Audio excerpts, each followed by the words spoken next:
Welcome to Team Building Cultures, the podcast designed to deliver tools and tips for improving team communication, collaboration, and fostering a culture where teams thrive.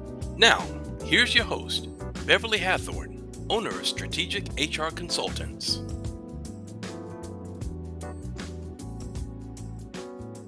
Hello, all, and thank you so much for joining me for another episode of Team Building Cultures. So today, Darryl's going to talk to us about building trust. And the thing I want to know is, how do we build trust in a hostile environment? What's that like? Tell us how we go about that, Darryl. Yeah, so when I first started doing my research, I realized that most of the trust literature focused on uncertainty, and it treated people like they were rational actors. And I wanted to understand why sometimes the disputes we get into, the fights we get into, are so resilient. They last for so long, and they're so hard for us to get into traction. And I'm going to say this, and your listeners are going to say, "Well, thanks for the obvious," but people aren't rational actors, and the more emotional we become, the less rational we are. And so the work that I started doing looked at the role that emotion played in our decisions to trust. And we interpret the world through stories. A big part of this is the narrative that we have when we interpret other people's actions, when we look at what they do and we build a story. And for those we don't like, we have a negative story, and we look for reasons not to trust them. And the more extreme those emotional states become, the less rational we are, the more hijacked we become. And so it gets harder and harder. And so if we come along and we try to use these sort of rational cognitive approaches to building trust in an environment like that, it just doesn't work. We see some of that playing out in the US right now, between the left and the right, where it's an emotionally charged issue. The differences are emotional. And then people will try to bring facts and rational arguments to bear, and it doesn't move the needle for the other side at all. And so what we need to do is actually reset those emotional states a little bit first. Find reasons that we can have a positive story about each other. Find places where we overlap. Find common ground. And, the work that I've done in the past, because unfortunately, if you write a doctoral thesis on building trust in hostile environments, people keep sending you to hostile environments. The work that I've done in the past is surfacing some of those stories and trying to get people to have a little bit of empathy for each other, to try to reset those emotional states a little bit. Interesting, especially the part where you say the more emotional we are, the less rational we become. And you're right, that is a bit obvious. However, it's something that needs to be stated because we don't always realize that. We don't always realize when we're emotional that we're not making sense. We're going off that pure adrenaline or whatever it is that drives that emotion, and Right. it doesn't engage our common sense, our thinking, so that we can make rational decisions. And unfortunately, that causes a lot of pain and causes a lot of people to be hurt physically and emotionally in relationships. So yeah, that is definitely something that, like we said, is, though it's obvious, is definitely worth mentioning. So tell me a little bit about how we can, CEOs and leaders can go about building a culture of trust in their companies, because here at the Team Building Cultures podcast, we're big on improving the culture. I always say that the culture is the thing in which is where all things grow. It's the soil in which all things grow. So you've got to Right. fertilize and nurture your culture. So tell us what leaders can do in their companies. So for me, a big part of this is sharing our imperfections. Leaders actually historically have had this notion of, I have to be perfect, or at least appear perfect. That's a flawed strategy. And, a lot of leaders I talk to right now I talked to them about the fact that what might have made them a great leader 10 years ago, probably not the same things that make them a great leader now. And even within a specific role, organizations are changing and evolving and growing and developing. And that role is shifting. And a lot of times leaders struggle with letting go of the things that got them where they are and stepping into the things that could make them truly exceptional in these new environments. Because what makes you a great leader today is not the thing that's going to make you a great leader 3 years from now. And so a lot of times what I encourage leaders to do is to have this conversation with those they lead, to say, my role is going to change and evolve. I'm going to have to learn and grow and try new things and explore. And on the way, I will stumble. I may fall. And when I do, the expectation is that you'll be there, supporting me, steadying me, helping me learn from the mistakes that I am going to make, because that's what I'm going to be doing for you. And that's a way for leaders to role model the fact that it's okay to make mistakes. It's okay for us to learn and adapt and grow and evolve. Expectations aren't of perfection, but of effort. And that it will be a place that's safe for people to learn and ask questions. And so we want to create an environment where people are okay trying new things and adapting and evolving and learning from their mistakes, not feeling like they're going to be punished relentlessly for them. Yeah. It's like you're in my head on that one. I say that often. I say that we need to give grace to fail forward, because if we don't allow that environment, people won't try, they won't stretch, they won't grow. There's growth in failure. And as a leader, when I make mistakes, instead of hiding it or pretending, oh, I meant to do that, that wasn't really a mistake. When I make mistakes, I try to show them how to bounce back quickly, because I'm leading by example. But most importantly, I like to think that when leaders are trying out new things or delegating to people for new activities, for growth and for development, if they do fail, how you respond as a leader is very important to the rest of your team. Because remember, not only are you being watched as a leader, but you may also be imitated. So when you punish for failure, or you don't accept the fact that people need to have room to grow, then you discourage others. You discourage the people that are behind that person who might have been right on the cusp with their new creative idea, but they saw how that other person was treated. And then they sort of shrink back and be like, okay, well, never mind, I'll just keep this to myself. So, those are some really good points that you make there.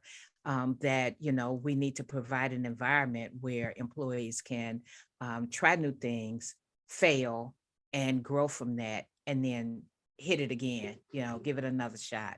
One of the first clients I had was a mutual fund company. And they did measurement of trust levels for their clients. They brought me in originally to talk about sustainable competitive advantage. And I said, well, that means you do something better than your competitors that they can't copy. And I said, you don't do anything I can't copy. I could buy one share of every fund you have. And now I know how they're all built. I can sell what you sell at a discount because I don't have to pay the fund advisor. And the CEO looked like I'd hit him in the forehead with a sledgehammer. I said, the only thing you can do is build deep long-term relationships with your customers, because that's hard to copy. And they said, that's it. That's our strategy.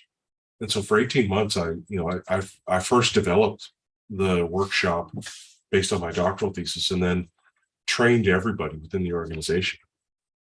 And after 18 months, they hired a professional survey firm, found out that trust was the primary driver of the sales decision, and that they were dramatically more trusted than any of their competitors, which hadn't been the case before. And they generated 75 cents of every new dollar that came into the industry in Canada for the next 2 years. And they were part of a global investment fund. And that fund started sending teams from all over the world to figure out what these folks were doing, because they were dominating. And that was early in my career. I've had so much learning since then in the last 20 years. Recent success includes one of my students. So for when I do my workshops, when I have my, the book, the masterclass, my workshops, everything I do, there tends to be an applied focus. And I get people to practice the skills. So I get them to pick someone to practice with. And one of my students chose his sons, who were 5 and 3 at the time. And he said, we're estranged because I've been working away. I was teaching in Luxembourg. He was working in Brazil for most of their lives. And he said, I just don't know what to do. Like, I'm terrified. And I always seem to say the wrong thing. And I get frustrated. And then I get, angry. And mostly it's with myself. And he said, my kids are terrified of me. And so we spent the 3 months of the course, talking together occasionally, sharing emails, him getting access to the model that I use and understanding the approach. And his final report was, things have turned around completely. My kids run to me. They throw themselves on me. They tell me they love me all the time. They fight over who gets to sit next to me at dinner. It's a complete change. And I've had impact like that on a number of occasions, where we're able to see people dramatically change the nature of relationships in their lives. Wow. Trust is really a big factor in relationships. As a matter of fact, relationships are built on trust. And I really feel for the parent who is trying to build a relationship with the 3 and the 5-year-old, because they are not easy. One, they're brutally honest. Yes. 2, they never forget a promise you made. They never, they will say to you, but you said, we were going to go to the park. You cannot tell a 3 or 5-year-old, you can't make a promise to them that you don't keep. And when you don't keep your promises to them, you're out the door, man. Your trust is broken. That is it. And I don't like you anymore. So. Yes. Yeah, seriously, right? Yeah. So I can definitely see where he would struggle with that. And I'm glad you were able to come along and help him resolve that issue, because that is not easy. That's probably one of your biggest accomplishments there. This is just not easy to get those children to be on your side like that. Yeah. So that's wonderful. But I do like where you worked with the company and you helped them understand that customer service, or the level of service that they deliver to their customers, is critical. And that often can be an advantage. I've even known companies where their product might even be higher price than the next person, but it's because of their customer service. How they treat their customers, that will gain your loyalty, which translates to, return on investment, revenue, new customers coming on. It even flows over to employee engagement, because when customers are happy, there's less struggle for the employees. And employees don't want to listen to customers, angry, irate customers all day. So when their customers are happy, that even translates. So you're right. That was a big deal that you were able to help that company to find out their competitive advantage, and then to monopolize it, so to speak, or to build on it. Yeah, that's awesome. Yeah. You touch on a really good point there. The fact that we can charge a premium, right, for the same product. If we have better service, if we have better relationships, people will come to us and pay a premium to do business with us. Yeah. And for this mutual fund company, I said, stop flogging product, right? Stop trying to sell them the latest fund. Instead, turn to them and say, how do I help you be successful? And that change from a product focus to a relationship focus had such a dramatic impact. And I said, your customers will run to you and they'll tell everybody. And it was just such a powerfully positive impact for them. Yeah, absolutely. I'm sure. And, like you said, they'll tell everybody, people with social media, what it is today, you can't afford not to deliver exceptional customer service, because that people will get on things like Facebook and TikTok, and they will slam you. Well, maybe not Right. TikTok, but they'll get on things like Facebook and Instagram, and they will slam you on Twitter.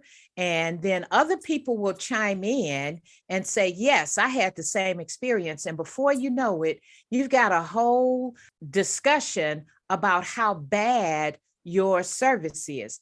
However, if you have good service, people will do the same thing, and they will refer you.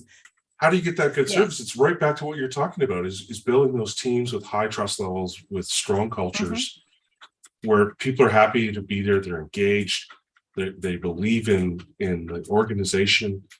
And so that comes across when they're interacting with customers, when they're interacting with clients. They want to get it right for them. Exactly. They want to get it right for their customers. And then when employees are engaged, they have a sense of ownership.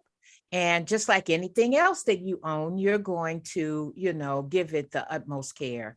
And you're Right. going to take, you're going to take steps to make it better, or see how you can make it better. So I can see where that all starts with building trust. When you build that trust with your employees and your customers, how that can improve your organization. So, but a lot of people talk about trust and about building trust. So, what do you think sets you apart? So there's a few things. One is, once I wrote my doctoral thesis on the topic, I was considered an academic expert. But then the 20 years of practical applied experience really got me into a place where I understood trust at a different level. And I understood the application at a different level. And you're right, there are a lot of people talking about trust and how important it is and how little we have of it. But there's so few of them actually talking about what we can do about it. And there are elements of my model that are different than the approach that normally gets taken. I talked early on when we were talking about hostility or hostile environments, about the emotional piece that I added that hadn't really been talked about a lot before then. Trust is the willingness to make yourself vulnerable when you can't completely predict how someone else is going to behave. And there's an element of uncertainty and vulnerability in that definition. But most of the literature doesn't really talk about vulnerability. And it treats trust a bit like a black box. Like there are these antecedents that are sort of out on one end. So something happens and then trust pops out the other side. And my work was some of the first that actually tried to open that box and take a look at what was going on inside. And so for me, when we decide to trust, we ask ourselves two fundamental questions. The first question is, how likely am I to be harmed, which is perceived uncertainty. And the second question is, if I'm harmed, how much is it going to hurt, which is perceived vulnerability. And those multiply together to give us a level of perceived risk. And we each have a threshold of risk that we can tolerate. Some people are more trusting than others. And you probably have different risk preferences in your personal life than you do in your work life. And so those thresholds can move a little bit for us, but generally they're fairly stable. And what that means is that if uncertainty is high, we can only tolerate a small range of vulnerability.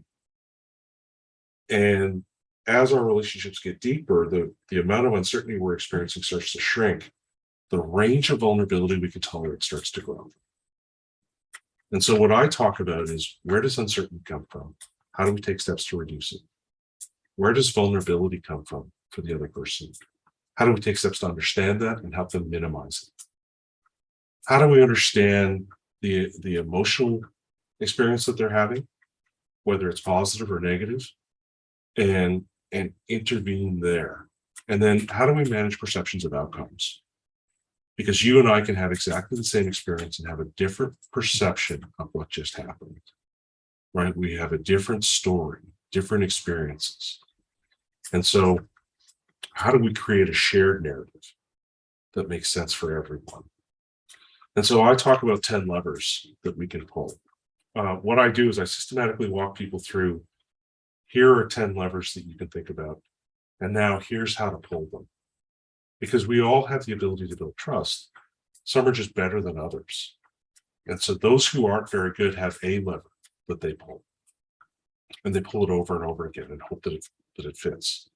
Those who are better have multiple levers. Those who are really good have multiple levers and they know when to pull which one. And so, let's talk about uncertainty for a minute. Uncertainty comes from us as individuals, but it also comes from the context we're embedded in. And that context can actually have a really powerful impact on our decision to trust someone. For some people, they see someone in a police uniform and it has an impact. It can either be a positive impact or a profoundly negative one, right? Because of their past experiences and the stories that they have. But that context, that signal from the environment says something to us that's powerful. I use the example of a doctor's office. You go to a doctor's office and the doctor comes in and tells you to take off your clothes, and you do, right? That doesn't happen in other places. If we change that example to a gas station restroom with the same two people in the same story, it goes from credible to creepy in a heartbeat. Absolutely. Right. So what we need to understand then is, how do we take steps to reduce uncertainty within the context? How do we explain how we're constrained to other people so it's easier for them to predict our behavior? And how do we take steps to make them more comfortable trusting us as individuals? Those are the things that we tend to have a little more control over. And so there are 4 levers within uncertainty. 3 of them come from us as individuals. And these are the ones that are most familiar to folks who've read some of the trust literature and had experience with it. They are benevolence, integrity, and ability. And benevolence is the belief you've got my best interest at heart and that you'll actually act in my best interest. Integrity is, do I follow through on my promises? And do my actions line up with the values that I express? You said we were going to go to the park. Why aren't we going to the park? That was a promise that you made me, and now you failed. That's an integrity violation. Mm-hmm. Ability is, do I have the competence to do what I say I'm going to do? And that tends to be our favorite, right? I have this much experience, these kinds of credentials, this kind of history, this position within the organization. We pull that lever along. Even our favorite lever, we often don't define well. So I'll stand in front of a group of executives and say, who here's an excellent leader? And all the hands will go up and I'll say, what does that mean? And they'll kind of go, oh, I'm not really sure. And so when we first started talking, I said, what's a great guest for you? I wanted to include you in the conversation about what good looks like. And in a perfect world, we'd include your listeners as well, your people who are your customers, right? The folks who are listening to this. What does good look like? What is excellence when you hear a podcast? How can we strive for that? Because we can have our own notions of what good looks like, but if we don't include the other people in it, we miss a lot of times. Mm-hmm. So, benevolence is one of the levers I talk about a lot. And I was standing in front of a group of parents and I said, who here has their kid's best interest at heart? And all the hands went up. And I said, how many of your kids would say that? And it was about a third. So if we don't get it right, if it doesn't land when it's supposed to be obvious, how on earth do leaders get it right for a diverse group of people that they're leading? Yeah, those levers are very interesting, and benevolence is something that we probably look at as the foundation of trust. But if you really delve into that, do you always think that other people have your best interests at heart, other than maybe your parents, your spouse, your children? But when you Right. come outside that circle, how many people do you actually encounter that you say, well, she has my best interest at heart, or he has my best interest at heart, especially when you're talking about in the workplace. The Right. workplace sometimes becomes so competitive that it might even be hard to build trust there. It might be a little difficult because everybody's scrambling for that gold cup or that, whatever award or reward there is. Everybody's scrambling for that.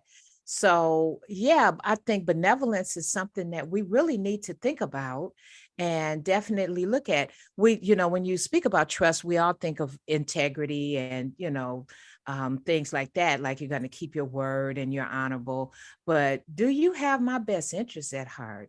That's Right. probably at the basis of why we decide to or not to trust somebody, but we don't really think about it like that. Our Yeah. expectations of our politicians is that they'll have our best interest at heart. And they fail that often. And it's why our levels of trust in them are so low, right? Our perception is that they're manifestly self-interested, when in reality they're Yes. supposed to be representing us, our interests. Right. And, I'm not sure how they think vilifying someone else serves me. And, being benevolent doesn't always mean being nice, right? It Right. means truly understanding what someone else's best interests are. And a lot of times we run into problems of making assumptions about what someone's best interests are. And we get off the rails because we think we're doing things that are in their best interest, and it doesn't land. Because it doesn't matter if I think I'm benevolent to you, you have to feel it. You Right. have to perceive it for it to work. Mm-hmm. And so, what I will do with folks is I'll give them a template. I'll say, okay, you're going to have a conversation tomorrow. And I encourage your listeners to do this. Go tomorrow and pick someone to practice with. And don't pick someone who hates you or someone who loves you already. Pick someone neutral that you can practice and it's not as risky with. And say to them, I was listening to this podcast about team building and culture, and they were talking about trust. And the guy was talking about benevolence. Big word, right? But basically it means having someone else's best interest at heart. And he said that was really important. And I think I do that, but it doesn't always seem to land that way. Have you ever experienced that? And the other person's going to say, oh God, yeah. And then you say to them, has someone ever really had your back? Like really had your best interest at heart? What did they do? What was that moment where that landed for you? What was it like? How did it feel? Now you're getting hints, right? You're starting to get a sense of what is it that seems like benevolence to them? What are some of the actions that other people engaged in that really made that resonate for them? Then you narrow the funnel further and you say, what is success for you? How do I help you get there? What would it look like if I was benevolent to you? And now we've created a moment where we can have transparency, where they've given us a sense of this is something you could do that would feel like benevolence to me.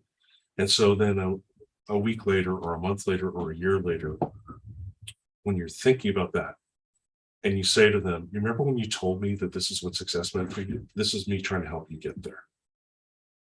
And we short circuit those potential stories that might get in the way of our intentions, right?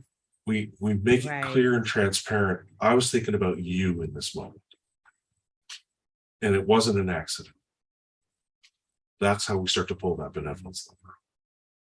Wow, that is powerful. That's very powerful, and that's something I don't think we really give as much thought to as we just delved into right now. So, and thank you for that. And so I understand that you have a master class. Tell us a little bit about that. So I wrote the book and I developed the master class because I wanted to share the approach that I take. I felt like, we talked about those moments where I've had impact, and it felt like I was dropping grains of sand in the ocean. I want people to come alongside me and help me pick up great big rocks.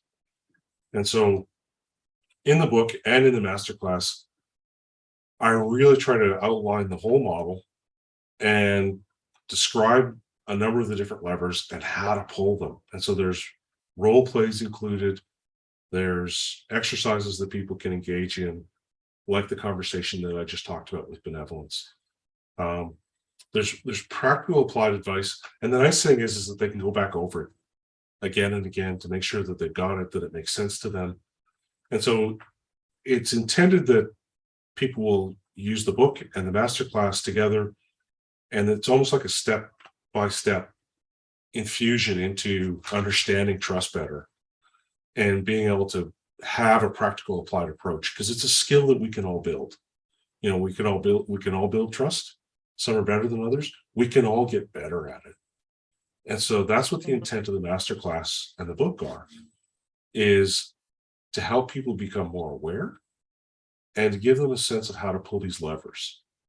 Okay, awesome. How do we get involved with that? So just go to my website, trustunlimited.com. Okay. There's access to, go into the courses section. You'll see the masterclass there. You can buy the book, Building Trust, Exceptional Leadership in an Uncertain World, anywhere that books are available online. It's available as a hardcover, an electronic, or as an Audible book. And don't just buy the book and then maybe skim it, but actually read the book and start applying the concepts. Sign up for the masterclass and start practicing. And, there are so many things that drive success or failure for us. Building strong relationships is one of the few that's actually within our control. And so here's a way for you to take control of your life, to have a better set of relationships with those you lead, with your loved ones in your life. Trust acts as a social lubricant. And the more you can build it, especially now when trust levels are so low, it's incredibly valuable. Mm-hmm. So make that investment. I would encourage people.